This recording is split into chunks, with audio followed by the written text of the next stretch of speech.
क्या फडणवीस को दरकिनार करने की तैयारी में है बीजेपी? उद्धव ठाकरे ने क्यों किया ये बड़ा दावा? उद्धव ने क्यों किया ऑपरेशन देवेंद्र का जिक्र? ये तमाम सवाल हैं जो एक बयान के बाद से उठने लगे हैं। इन सवालों के पीछे की वजह क्या है? क्या वाकई फडणवीस को साइडलाइन करने की योजना बन रही है? अगर बन रही है तो क्यों? इसके पीछे जो दावा किया गया है वो आपको इस वीडियो में बताएंगे। नमस्कार, आप देख रहे हैं अमरउजाला.com और मैं हूं आपके साथ आदर्श झा। दरअसल महाराष्ट्र की राजनीति में एक बार फिर सियासी संग्राम तेज हो गया है। शिवसेना यूबीटी प्रमुख उद्धव ठाकरे ने अपनी पार्टी छोड़कर एकनाथ शिंदे गुट में शामिल हुई 6 लोकसभा सांसदों पर बड़ा हमला बोला है।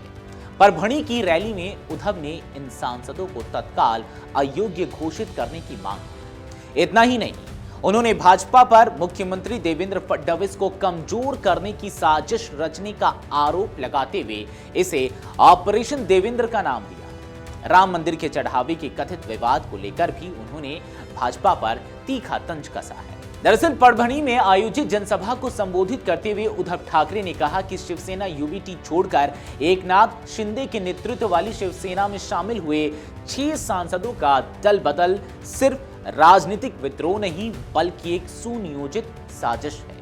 उन्होंने लोकसभा अध्यक्ष से मांग की कि दल बदल विरोधी कानून के तहत इन सांसदों को तत्काल अयोग्य घोषित किया जाए। उद्धव ने कहा कि अगर देश में कानून का शासन है तो नियम सभी पर समान रूप से लागू होने चाहिए। उन्होंने ये भी कहा कि उन्हें लोकसभा अध्यक्ष पर भरोसा है कि वे कानून के अनुसार फैसला करें। अपने भाषण में उद्धव ठाकरे ने भाजपा के केंद्रीय नेतृत्व पर भी निशाना साधा। उन्होंने एक ऐसा बयान दिया है जिसके बाद से सियासी गलियारों में हलचल तेज हो गई है। उन्होंने दावा किया कि पार्टी अपने ही राज्य स्तरीय नेताओं को आगे बढ़ने से रोकती है। इसी संदर्भ में उन्होंने ऑपरेशन देवेंद्र का जिक्र करते हुए आरोप लगाया कि मुख्यमंत्री देवेंद्र फडणवीस को भी धीरे धीरे किनारे किया जा रहा है। ठाकरे ने कहा कि भाजपा पहले भी कई बड़े नेताओं के साथ ऐसा कर चुकी है और अब वही रणनीति फडणवीस पर लागू की जा रही है। उन्होंने केंद्रीय मंत्री शिवराज सिंह चौहान और नितिन गडकरी का भी उदाहरण देते हुए कहा कि भाजपा संभावित बड़े नेताओं के राजनीतिक कद को सीमित करने की कोशिश करती है। इसके अलावा उन्होंने राम मंदिर के चढ़ावे के बारे में भी जिक्र किया।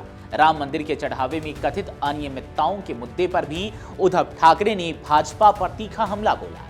उन्होंने भाजपा को बाबर जनता पार्टी बताते हुए आरोप लगाया कि जो पार्टी राम मंदिर के नाम पर राजनीति करती रही वही अब मंदिर का राजनीतिक और आर्थिक इस्तेमाल कर रही है। ठाकरे ने कहा कि बाबर ने मंदिर तोड़ा था और अब मंदिर के नाम पर राजनीति करने वाले लोग उसकी आस्था को नुकसान पहुंचा रहे हैं।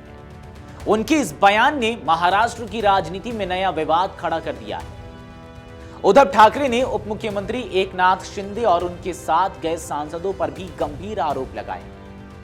उन्होंने कहा कि भाजपा नीत गठबंधन में शिंदे का भविष्य सुरक्षित नहीं है और समय आने पर उन्हें भी किनारे कर दिया जाएगा।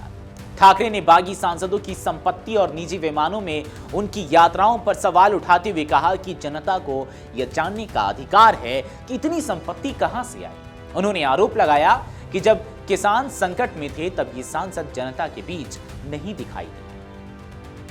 अपने संबोधन में उद्धव ठाकरे ने यह भी स्पष्ट किया कि उनकी पार्टी बाला साहेब ठाकरे की विचारधारा से नहीं भटकती है। उन्होंने कहा कि महाराष्ट्र में उनकी पार्टी ने भाजपा से अधिक लोकसभा सीटें जीतकर साबित कर दिया कि जनता अब भी उनके साथ है। साथ ही उन्होंने आरोप लगाया कि भाजपा ने हिंदुत्व को राजनीतिक जरूरत के हिसाब से अपनाया, जबकि शिवसेना की विचारधारा शुरू से ही स्पष्ट रही है। 6 सांसदों के दल बदल के बाद महाराष्ट्र की राजनीति में बयानबाजी लगातार तेज होती जा रही है। अब सबकी नजर लोकसभा अध्यक्ष के संभावित फैसले और भाजपा शिवसेना गठबंधन की अगली राजनीतिक रणनीति पर टिकी है। आने वाले दिनों में यह विवाद राज्य की राजनीति को और गर्मा सकता है। बहरहाल उद्धव ठाकरे के इन बयानों पर आपकी क्या राय है, आपकी क्या सोच है, हमें कमेंट सेक्शन में जरूर बताते जाएं। अगर आप ये वीडियो YouTube पर देख रहे हैं तो हमारे चैनल को सब्सक्राइब कर बेल आइकन दबाएं और Facebook पर देख रहे हैं तो हमारे पेज को लाइक करें।